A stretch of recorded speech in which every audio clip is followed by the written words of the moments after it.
Tranquilo? A gente está no meio da série 10 Mandamentos. Hoje é a quarta pregação nessa série, tá? E qual é a ideia aqui? A gente trabalhar parte daquilo que a Escritura diz, parte daquilo que tem relevância, tem significância. Por que parte? Porque a gente tem aqui adolescentes. Então, vocês perceberam que Marcão, semana passada, fez essa mesma observação e, assim, ele teve que falar um pouquinho mais, teve que se estender um pouquinho mais.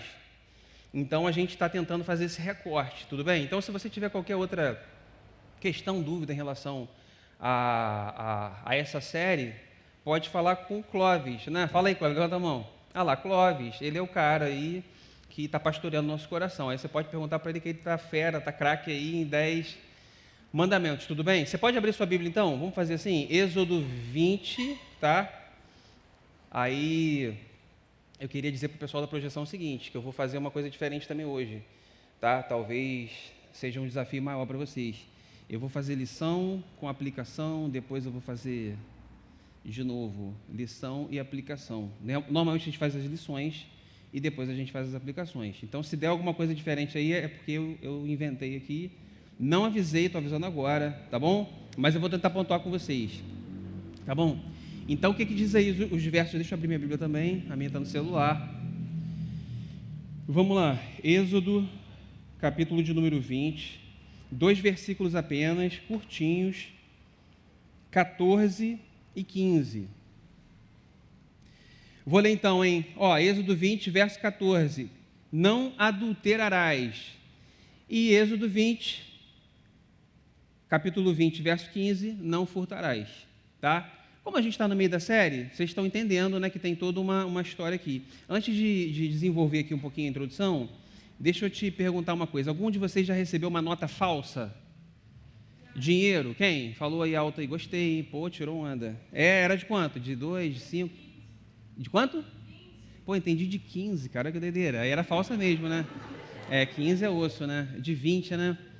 Pode crer. É chato pra caramba, né? Eu já recebi também dinheiro falso, ruimzão. Você sabe que se você pegar uma nota falsa e for ao banco, por exemplo, você pegou uma nota falsa, R$100. Poxa, R$100 dá para fazer bastante coisa. Aí, se você for lá ao banco para pagar uma conta, alguma coisa, e a pessoa do caixa pegar a nota e identificar que ela é falsa, você perde, tá ligado? Sabe disso? Sabia não? Sim ou não? Se você chegar ao banco com uma nota falsa e o caixa identificar que a nota falsa, ele pega a nota e recolhe, te dá um papel lá e você perdeu aquilo que já não valia nada, porque era falsa. Então o que você tem que fazer quando você tem uma nota e você percebe que é falsa? Você tem que rasgar, jogar fora. Você não vai empurrar para alguém. Vai empurrar para alguém? Sim ou não? Pelo amor de Deus, não. Você vai ficar bem chateado, mas você não vai pegar a nota e vai passar para ninguém. Eu estava no trabalho uma vez, aí um colega de trabalho chegou e... estou com uma nota aqui de 50. Pô, pode trocar? Aí eu não tinha dinheiro, aí eu sempre ando sem dinheiro. Aí o meu colega falou, não, eu troco. Aí trocou, né, tal. Aí meu colega pegou a nota, foi almoçar. Aí daqui a pouco ele voltou a ser meio transtornado. Aí, pô, cara, que droga, o que houve? Aquele dinheiro que fulano me deu, a nota é falsa. Aí, pô, vai lá, conversa com ele, né, explica a situação e desfaz. Aí foi tranquilo, foi lá, a pessoa ficou super sem graça, porque, poxa, é estranho pra caramba, né? Pô, quem pode trocar um dinheiro aí pra mim? Aí você vai se oferece, aí a nota é falsa, pegou malzão. Até hoje meu colega acha que a pessoa tentou armar, né, para poder se livrar da nota. Então, assim, dinheiro falso ninguém quer. A gente quer uma parada que tenha valor, né? Agora, se a gente não pensar em dinheiro, se a gente pensar em pessoas, você já teve, assim, um relacionamento com uma pessoa falsa? Chato pra caramba, né? Mas infelizmente, né, cara? Aí, na moral, eu não sei o que aconteceu com você, mas eu já tive experiências, pô, terríveis com pessoa falsa.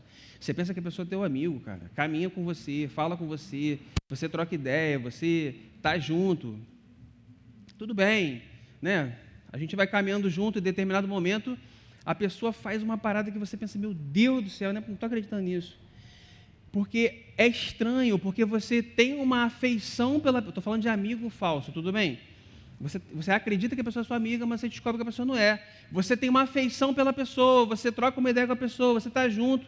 De repente, cara, vem aquela punhalada nas costas e é estranho, sabe por quê? Porque você entende o que aconteceu, que a pessoa poxa, vacilou, mas você parece que ainda gosta da pessoa e você não acredita, mas você gosta, mas a pessoa, pô, mas não é possível, não está certo isso, então eu te odeio. Cara, mas pô, por que a pessoa fez isso? Será que tem algumas... É assim, é um transtorno. Uma vez aconteceu comigo uma experiência muito ruim, que eu não tenho nem coragem de contar para vocês. A pessoa vacilou feio, mas vacilou feio. Assim, a pessoa vacilou tão feio, que assim, eu fiquei nem com raiva, cara. Assim, eu fiquei assim, assim, meio que arrasado, sabe, triste. Aí eu fiquei tão abalado que depois a pessoa ficou sem graça, aí veio falar comigo, eu falei, cara, eu não esperava isso de você. Eu não estou nem com raiva com você, eu simplesmente não esperava, cara, eu estou tão... Ah, mas me perdoa e tal, não sei o quê. Eu falei, cara, vamos viver, eu não sei o que vai acontecer, mas... O problema é que você não é a pessoa que eu acho que você é. Eu me relacionava com... Eu acreditava que você era uma pessoa, mas você não é essa pessoa. E com esse tipo de pessoa eu não quero me relacionar. Sabe por quê? Ninguém quer ter um amigo falso. Você quer ter um amigo falso? Você quer ter um namorado falso? Que mente para você? Que diz que é fiel e não é? Você topa? Meninas, é maneiro? Você é um namorado aí, aquele cara que você gosta, cara maneiro, inteligente, o cara, poxa, estudioso, o cara é tudo de bom. Só que é o seguinte, ele namora você, mas ele tem outras namoradas. Esse namorado é maneiro? Não serve para nada, cara. Serve para nada. Então, a gente percebe que essa questão de valor, verdade, confiança, são algumas questões que estão relacionadas. Deixa eu falar uma coisa para você. Vamos pensar no texto aqui. Eu não posso... eu tenho bastante coisa para falar, então eu tenho que correr. Quando o povo de Israel sai do Egito, a gente está falando de 10 mandamentos, né? Como bem expuseram aí, Clóvis, Jonatas, Marcão, todo mundo já falou um pouquinho, cada um vai falando um pouquinho. Então, o que acontece? Num determinado momento, Deus, o povo sai do Egito, lembra das 10 pragas, Mar Vermelho, se abre, e esse povo caminha no deserto e agora chega ao Monte Sinai. Então, nesse lugar, Deus vai fazer uma aliança, vai renovar, vai trazer essa aliança de volta que ele tinha feito com Abraão. Então, ele vai chegar para o povo e vai renovar isso aí. Então, os 10 mandamentos é como se fosse o resumo daquelas 613, se eu não me engano, né, mandamentos lá, mas são mandamentos para aquela nação de Israel. Se você ler o capítulo 19, a gente está no 20. Se a gente ler Êxodo 19, você vai perceber o seguinte, cara, que Deus, passaram-se alguns meses, então agora Deus chama Moisés, fala para o povo que eu vou chegar lá no Monte Sinai, a minha presença vai se manifestar para eles. Imagina aqui quem está com a tiara, tudo bem? Deus vem, totalmente hipotético, tá? Deus vai se apresentar para a gente, está com a tiara, vai falar com a gente, vai chegar ali no costão. Então está falando para a galera, se prepara, todo mundo, jejum, oração. Deus vai manifestar o poder dele, a glória dele. Então você lembra que no Antigo Testamento tinha lá as pragas, abriu o Mar Vermelho, tudo isso. Deus vai fazer uma parada ali extraordinária. Então Deus avisa isso. Imagina que Deus vai fazer alguma coisa extraordinária. Diz o texto que teve relâmpago, trovão, uma nuvem densa, a presença de Deus. Ninguém podia chegar perto, só depois que uma trombeta soasse. Então a galera estava aterrorizada. Cara, Deus vai se apresentar, vai chegar aqui, meu Deus, o pessoal estava com medo. E tem todo um diálogo ali de Deus com Moisés com o povo. Vocês vão fazer aí o combinado, porque Deus vai estabelecer uma aliança com a gente. Essa aliança não é de qualquer jeito, é condicional. Então, se a gente cumpre a nossa parte nessa aliança, então Deus abençoa a gente, tudo certo, povo, tudo certo, beleza. Então tem todo um diálogo ali até que Deus vai, se manifesta, o povo fica com medo, Moisés traz o povo para fora, o pessoal vê aquela cena ali. Então, se você ler aqui o capítulo 19 e 20, você vai ver essa cena, é nesse contexto que os 10 mandamentos são anunciados. Então, Deus falou todas essas palavras. Olha o que Deus vai dizer: eu sou o Senhor, o teu Deus, que tirou você do Egito, da terra da escravidão. Aí ele começa a falar: não terás outros deuses diante de mim, não farás para ti nenhum ídolo, etc, etc. Entendeu? Então tem todo um contexto, tem toda uma história. E o mais interessante, se você vier no capítulo 19, no verso número 5, olha o que Deus diz, olha que coisa bonita. Agora, se me obedecerem fielmente e guardarem a minha aliança. Então, o que Deus está fazendo é uma aliança com o povo, uma aliança, olha o que Deus diz, presta atenção nisso. Vocês serão o meu tesouro pessoal. Embora toda a terra seja minha, cara, vocês serão o meu tesouro pessoal. Deus está se achegando para o povo, cara. Deus está se achegando para a gente.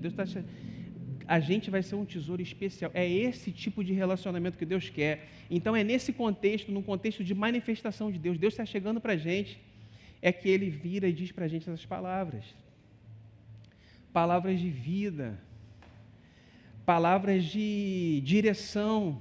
O povo estava há 400 anos no Egito. O que o pessoal fazia lá no Egito? Só fazia bobagem, adorava outros deuses, acreditava em outras coisas, tinha medo da noite, acreditava em um monte de bobajada lá.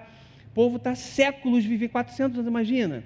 Então, desde Abraão, desde Jacó com os seus filhos, José foi para o Egito, passaram-se 4 séculos, então esse povo cresceu todo ali no meio. Então, agora Deus usa Moisés para tirar o povo e chega, olha só, deixa eu mostrar para vocês como que a gente vai viver, como que vai ser essa relação, qual é a parte de vocês nisso, qual é a minha parte. É nesse contexto que essas palavras são ditas. Não foi de qualquer jeito, não foi sem propósito, não foi para tolher ninguém, não foi para tirar prazer de ninguém, amizade de ninguém, muito pelo contrário. Desde quando o mundo é mundo, desde quando Deus cria o homem, desde quando Deus cria o universo, cria todas as coisas, Deus estabelece, o que Ele quer é uma relação com o homem. Deus cria o homem, Deus cria Adão, Deus sopra fôlego de vida. Qual é a primeira coisa que o homem enxerga, cara, quando ele recebe fôlego de vida? Ele enxerga Deus. Ele enxerga Deus.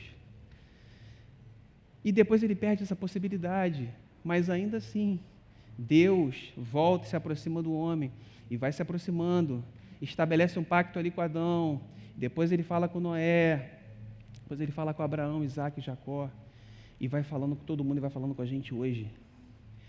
Deus quer estabelecer uma aliança. Diante disso, dentro desse contexto, nesse ponto da história, é um pacto com o povo de Israel, os 10 mandamentos, a cada sexta-feira, falar domingo, a cada sexta-feira a gente tem visto 2, hoje a gente está vendo aqueles 2 ali, não adulterarás e não furtarás. O que isso significa para a gente? O que isso significa para mim e para você? Então, para a gente trabalhar o primeiro mandamento, tudo bem, não adulterarás, a gente tem que entender o conceito de casamento bíblico. O conceito de casamento segundo as Sagradas Escrituras. Tem 3 textinhos interessantes para a gente pensar aqui. O primeiro deles está lá em Gênesis. Quando a gente vê que Deus cria o homem, o que ele faz? Ele viu que o homem não estava legal, essa parada do homem não é bom que o homem esteja só. Foi isso que Deus falou? Então, o que Deus criou para o homem? Criou um cavalo para ele montar, foi isso? Foi? Foi ou não foi? Criou o quê? Um cachorro para ele brincar? Criou outro homem? O que Deus criou quando percebeu que o homem estava só? Antes da queda, tudo em harmonia, tudo em perfeição. Deus criou a mulher, cara. Então, de Adão, ele cria a mulher e tem todo um conceito, toda uma ideia, toda uma diferenciação, toda uma questão de complementaridade, eles se completam. Ele não criou um igual, ele criou um diferente, para que juntos eles se tornassem um só. Deixará o homem pai e mãe, se unirá à sua mulher e os 2 serão uma só carne. Tudo bem? Segundo texto, lá em Malaquias, profeta do Antigo Testamento, num determinado momento o povo está lá chorando, porque Deus não escuta as orações, aí ele vai fazer umas acusações para o povo. Numa delas ele vai dizer o seguinte, vocês fizeram um pacto com a mulher da sua mocidade, e vocês têm sido infiéis. Vocês homens têm traído a mulher da mocidade, conheceu, namorou, noivou, aí quando bateu 30, 40 anos, aí você vai, larga a mulher para lá e troca por outra. Não é isso que Deus quer, não é isso que eu quero para vocês. Qual o meu propósito para vocês? Ele vai dizer por meio do profeta, uma descendência consagrada, filhos dedicados ao Senhor. Então, no casamento bíblico, tem essa questão da complementaridade, e Deus vai dizer também, qual é o objetivo dele nesse casamento? Filhos dedicados ao Senhor. Tem que ser homem e mulher, tudo bem? para ter filhos dedicados ao Senhor. Já deu para entender? Pegou a ideia? Ó, um terceiro texto aqui, quando Paulo fala para a igreja em Éfeso, Efésios capítulo 5, ele fala lá que o homem é o cabeça, assim como Cristo é o cabeça da igreja, o homem é a cabeça da mulher, é uma questão de submissão, e o homem tem que dar a vida pela mulher, assim como Cristo deu a vida pela igreja. Deus e o seu povo, Cristo e a sua igreja, o marido e a mulher. E ele vai dizer que tem um mistério aí. Que mistério é esse? É que essa união entre homem e mulher, ela é tão especial, foi planejada de tal forma que ela expressa a relação de Cristo com a igreja, cara. Olha o que Deus criou, olha a profundidade, olha a amplitude. Então existe, obviamente, um elemento de diferenciação, porque a comparação que o apóstolo Paulo faz é entre Cristo e a igreja, essa relação ele compara entre o homem e a mulher, nessa complementaridade. Então, dando uma pincelada rápida nesse conceito de casamento bíblico, a gente vai meditar, vai pensar o que pode ser não adulterarás. Então, assim, eu coloquei assim, é mais do que infidelidade. Porque a gente pode pensar assim, alguém aqui é casado, evidentemente que só eu e Clóvis, se tiver algum adulto aí, pai, vocês não, por que eu tenho a ver com isso, cara? Eu não sou nem casado, nem tenho namorado, nem quero namorar, né? Ninguém quer namorar, pô. Alguém quer namorar? Não, né? Daqui a uns 15 anos, não é verdade? 10 anos? 5 anos? 3? Melhor parar por aqui. Ó, é mais do que infidelidade, cara. Presta atenção nisso, que isso é importante, esses textos são preciosos para você. Olha o que Jesus vai dizer lá em Marcos 7. Jesus, num determinado momento, vai dizer que é do coração que procede mentira, inveja, sei lá, mas o que, um monte de coisa ruim. Aí ele vai falar de moralidade sexual. Olha só, agora é Jesus que está falando. Ah, porque Jesus não falou disso, não falou daquilo outro. Falou sim, senhor. Pega a escritura e vai lá ver. Porque para esse pessoal, para esse judeu, para o povo ali da época de Jesus, para os contemporâneos, eles entendiam bem aquilo que significava imoralidade sexual. Era tudo que era desvio da ordem criada por Deus. Eles entendiam isso. Então, quando Jesus diz que é do coração que procede, não sei o que lá, mas o que, é o que Jesus está dizendo o seguinte, é diferente daquilo que Deus criou.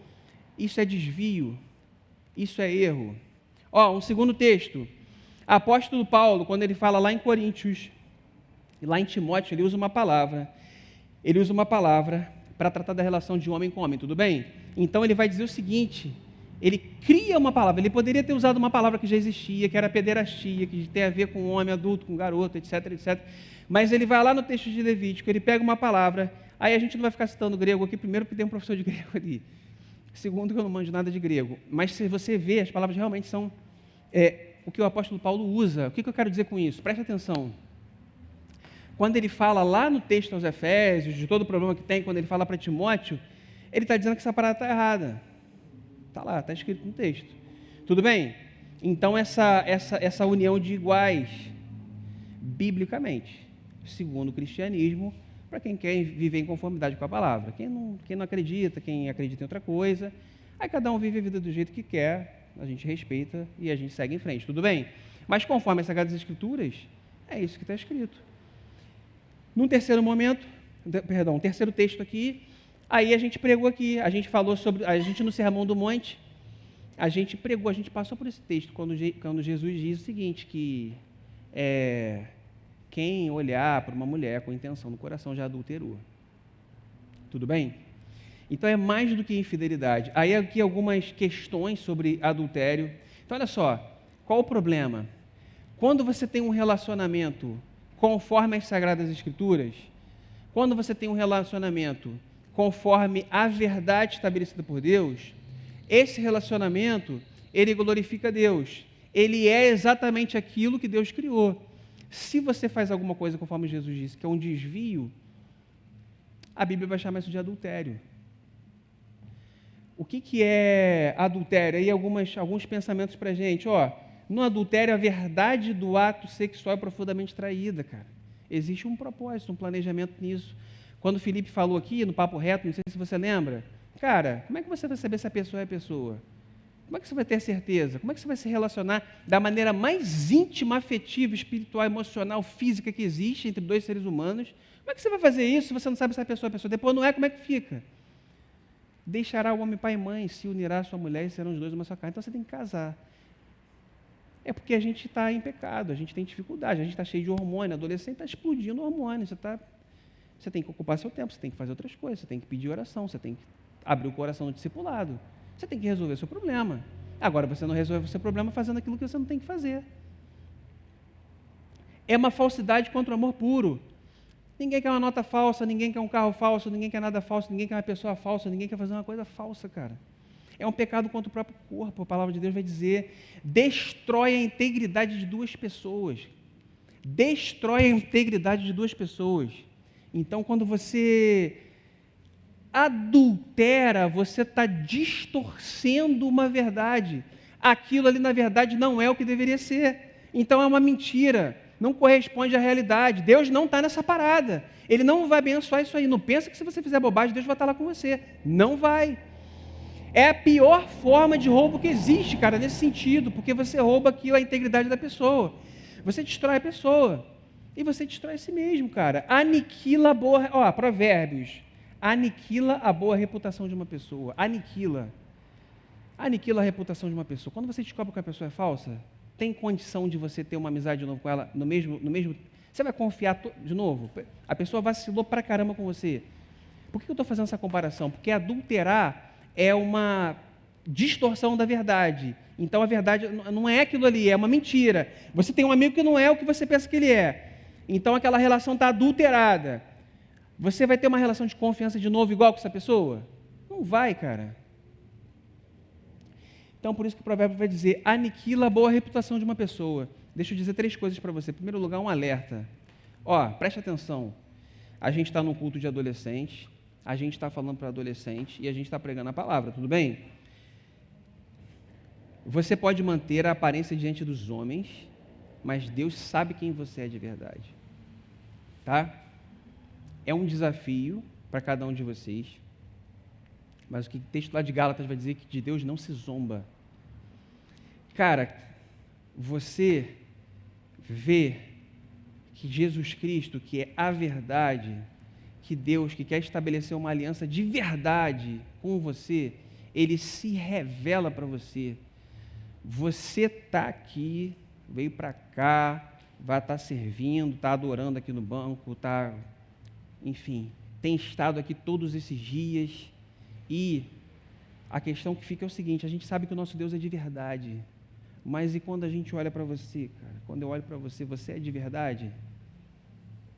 O que eu estou vendo aqui é de fato aquilo que você demonstra para a gente, cara. Você é de verdade para os seus amigos aqui? Você é de verdade para o teu líder de célula, cara? Você é de verdade, cara? Ou você é uma grande mentira, você é fake, a gente não sabe quem você é. Daqui a pouco isso vai aparecer, de Deus não se zomba, cara. Quem é você? Você pode disfarçar para todo mundo aqui, cara, para o mundo inteiro, mas Deus sabe quem você é, então esse alerta tem que ficar. Não pensa que você pode viver a sua vida dúbia, você pode fazer o que você faz e vai passar despercebido, não vai. A melhor coisa que você pode fazer, cara, é acertar essa parada diante de Deus. Tem esperança para a gente, sim. Paulo escreve para uma igreja que estava completamente, assim, a igreja tinha umas paradas maneiras, mas tinha uma parada muito louca lá de relacionamento sexual, de mó doideira. A Bíblia não esconde essas paradas não, entendeu? Aí ele escreve o seguinte, tem doideira aí, tem coisa errada, não sei o quê, mas olha o que ele vai dizer. Paulo mandando uma carta para uma galera lá, adultério, não sei o que mais o que, tais fostes alguns de vós. O que isso significa, cara? Que tem esperança pra gente, cara. Tinha uma galera lá que fazia a parada toda errada, que era toda falsa, que se relacionava sexualmente de forma errada, que se relacionava com as pessoas de forma errada. Mas o que ele diz é o seguinte, tem gente assim, mas presta atenção, tem uma galera aí que encontrou Jesus, entregou a vida para Jesus, foi arrestado para Jesus, e agora vive para a glória de Jesus, cara. Você pode dizer amém? Amém? Amém, cara, tem esperança para você. Então, se você tem dificuldade em qualquer área da sua vida, e a gente está falando de não adulterarás, a gente está falando de vida sexual, a gente está falando de tudo que envolve a sua vida, pornografia, internet, está ficando com os outros, está fazendo o que não deve, se namora faz o que não... É isso tudo, a gente tem que falar dessas paradas. Mas tais fostes alguns de vós. Então, assim, Jesus pode mudar essa parada, pode transformar, pode mudar a sua vida, pode mudar a sua situação, pode mudar suas afeições, cara, pode mudar aquilo de que você precisa, você pode descansar nele. Mas tem que ter verdade, cara. Tem que ser de verdade, você tem que se relacionar de verdade. Qual é a promessa? Aí a gente viu também lá no Sermão do Monte. Qual é a promessa para aqueles que são puros de coração? Para cada promessa, né? Bem-aventurados, bem-aventurados. Está lembrado? Poxa, os puros de coração, a promessa é o próprio Deus, cara. O que você pode querer mais além do que um Deus vivo, um Deus que quer estabelecer, um Deus que vira para você e diz o seguinte: olha só, eu sou dono da parada toda, mas você para mim é meu tesouro especial. Se você se achegar a Ele com verdade, cara, ó, Ele vai se achegar a você. Primeira lição: no casamento, Deus une um homem e uma mulher que antes solitários, agora se tornam solidários. Deus planejou essa união de tal maneira que a união entre Cristo e a igreja possa ser simbolizada. A lição vem no final, como conclusão daquilo que eu expus. Segunda lição.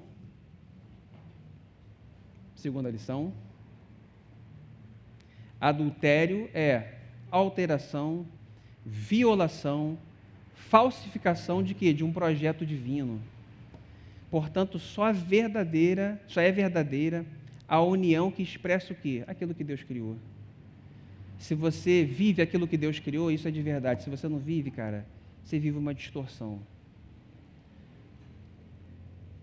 E como é que a gente faz? Como é que a gente leva isso para a nossa vida?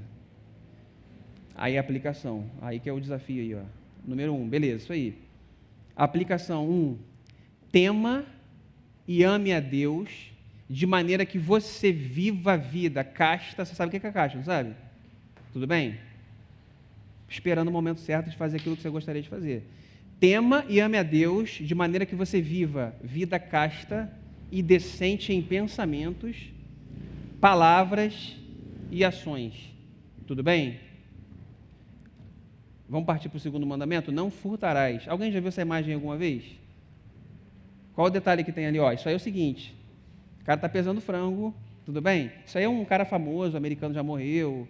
Aí tem um detalhe ali, ó, ele está pesando frango, isso aí é um abatedouro, a mulher vai comprar o frango, tem que pesar para pagar. Pesou, tem quantos quilos? O preço é quanto? Calculou.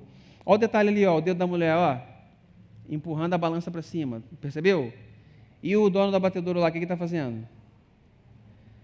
Forçando a balança para baixo. Pegou? Alguém não pegou?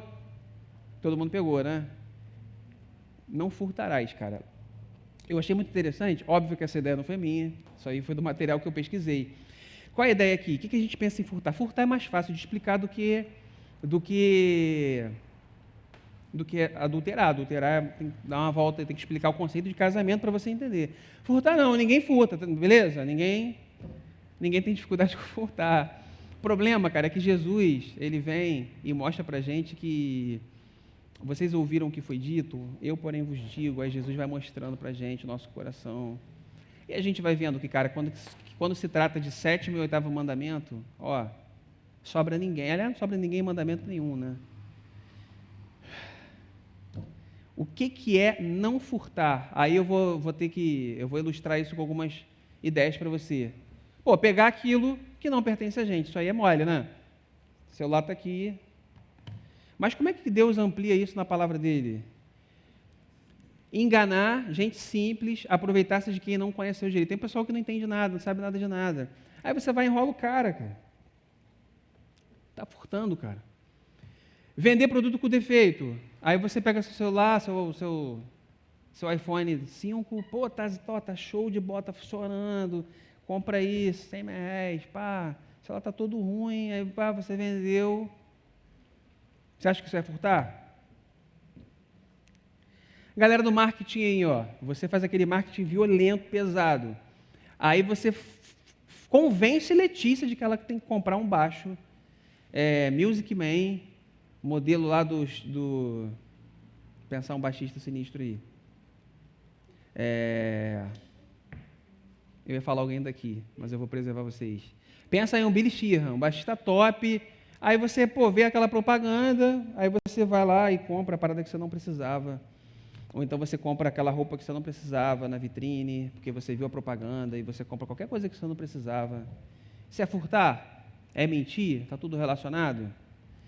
Pirataria online. Olha que parada louca.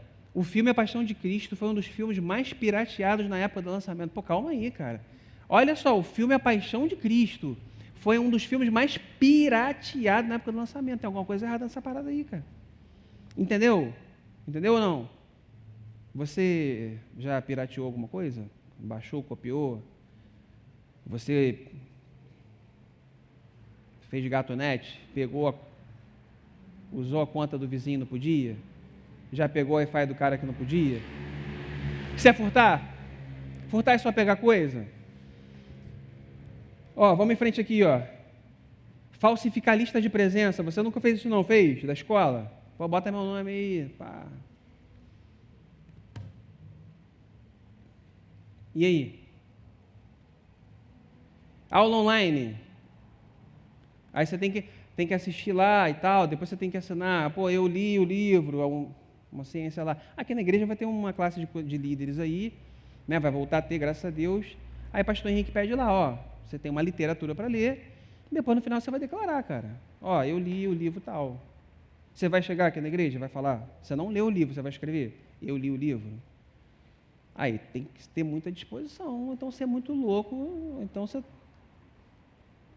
É furtar? É enganar? Está relacionado? E a questão da ganância, cara? O que é ganância? Ganância é roubar com os olhos do coração. Então não é simplesmente você apreciar, admirar, mas é você, caraca, é você viver de tal forma que você é ganancioso e você não mede consequência, limite, você não tem respeito por nada, você quer o que você quer e você atropela as coisas, atropela seus pais, atropela seus amigos, atropela tudo para conseguir aquilo que você quer, cara. Paulo vai dizer lá em Coríntios, gananciosos não herdarão o reino de Deus.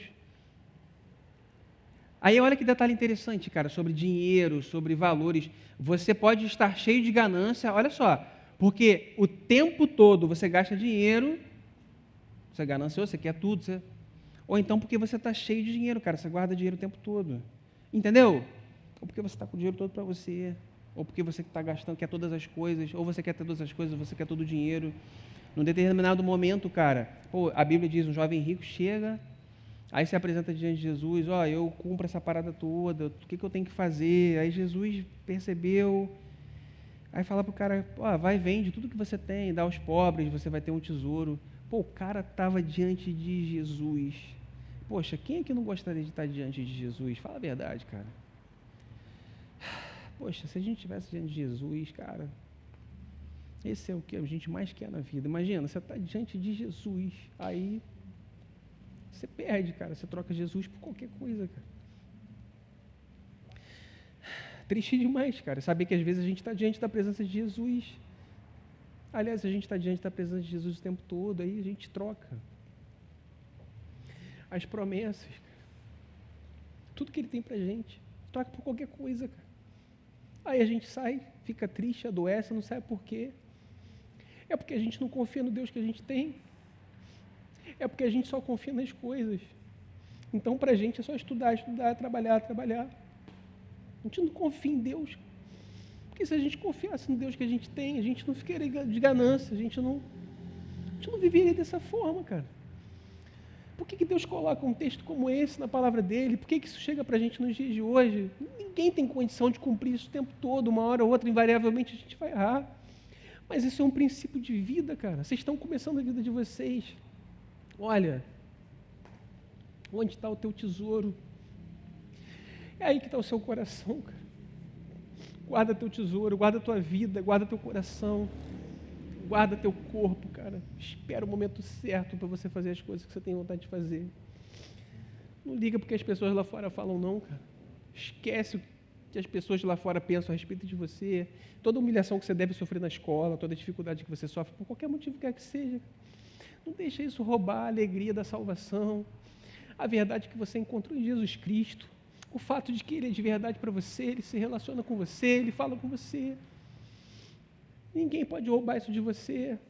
A vida, as pessoas, se sua família está ruim, seu namorado está ruim, não importa, cara. Você está diante de Jesus Cristo. Então, quando a gente está diante de Jesus, a gente entrega tudo que a gente tem, cara. Porque a gente confia completamente nele, cara. Ele é tudo pra gente. É por isso que ele vira e fala, olha só, não adultera não. Porque você é um tesouro especial para mim. Na hora que você adultera, você deixa de ser verdadeiro. E se você não é aquilo que eu desejo que você seja, você não pode caber no meu abraço. Porque a verdade de Deus, Deus é santo, santo, puro, verdadeiro. A gente só cabe no abraço de Deus, cara, se a gente for de verdade. A gente é imperfeito, mas se a gente for verdadeiro, aí a gente cabe no abraço de Jesus, cara. Se a gente não é verdadeiro, aí nada satisfaz, aí você quer ter aquilo que você não precisa, cara. Não furtarás, cara. Não faz aquilo que é errado, não, cara. Se tiver que repetir de ano, repete. Se tiver que perder o emprego, perde. Se tiver que perder o namorado, perde, cara. Só não perde a verdade que você tem em Jesus Cristo, cara. Não vale a pena. Olha para a cruz, cara. Olha o que Jesus fez por você. Você acha que vale a pena? Vale a pena trocar, cara? Verdade é que agora eu sei, quem me ama, cara, sempre me quer bem, cara. A gente canta isso aqui agora, que isso tem que encher nosso coração de alegria, cara. Vocês têm tudo que vocês precisam, cara. Não precisa adulterar, não precisa furtar, não precisa cobiçar, não precisa desonrar teu pai e tua mãe. Não precisa de nada disso, cara. A vida que Jesus tem para você, cara, uma vida perfeita, de comunhão, de amor, de satisfação plena nele, cara. Você pode ser, cara, qualquer coisa, qualquer ofício, cara. Você pode ser o cara mais bem-sucedido, mas se você não tiver uma relação de verdade, você nunca vai ter aquela paz que só tem quem encontra com Cristo, cara. E só quem tem um encontro verdadeiro, cara. Só quem tem um encontro verdadeiro. O que Deus espera de nós, cara? Se as posses, se os bens não podem me controlar, se eu não dependo deles, cara, quando Jesus me abençoa, me concede, quando eu trabalho, é para eu compartilhar com quem precisa, cara, com quem tem necessidade. Ele quer que a gente seja generoso. Quando você olha para a igreja de Atos, por que o pessoal compartilhava? Porque o Espírito Santo estava no meio deles. Aquilo que aconteceu ali era de verdade, então eles eram generosos, cara.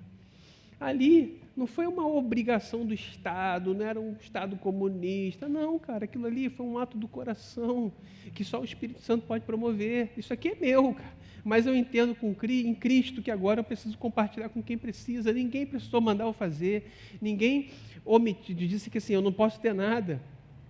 Se a gente não pode ter, por que Deus ia dizer na palavra dele, não furtarás? Furtará o quê?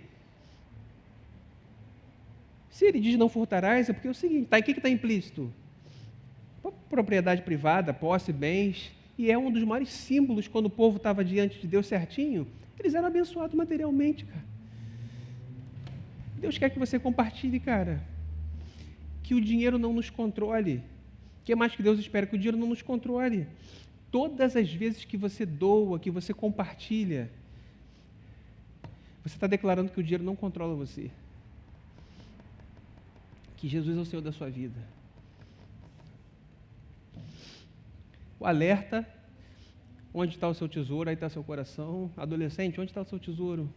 O que você tem amado nesses dias? O que você tem desejado? Onde você tem investido o seu tempo? A esperança, já parou para pensar? Jesus foi crucificado entre 2 ladrões e a gente está falando de não furtarás. Aí teve um que virou para ele e disse, eu merecia, eu sei que você não merecia, mas eu merecia. Aí Jesus, a gente vai estar junto hoje, cara. É a mesma coisa que Jesus pode falar para você, cara. Se você está com algum problema no seu coração, Jesus pode te dar esse consolo, ó, a gente vai estar junto. Qual é a promessa? Não fica acumulando tesouro aqui, onde a traça pode corroer, onde o ladrão pode roubar. Junta tesouro no céu. É o que Jesus diz para a gente. Junta tesouro no céu. E Ele dá o Espírito Santo dele como sinal dessa herança que a gente tem lá no céu. Terceira lição. Deus quer que você coloque seu coração no lugar certo.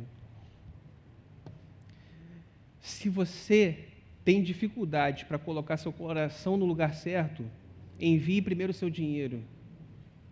Seu coração vai segui-lo.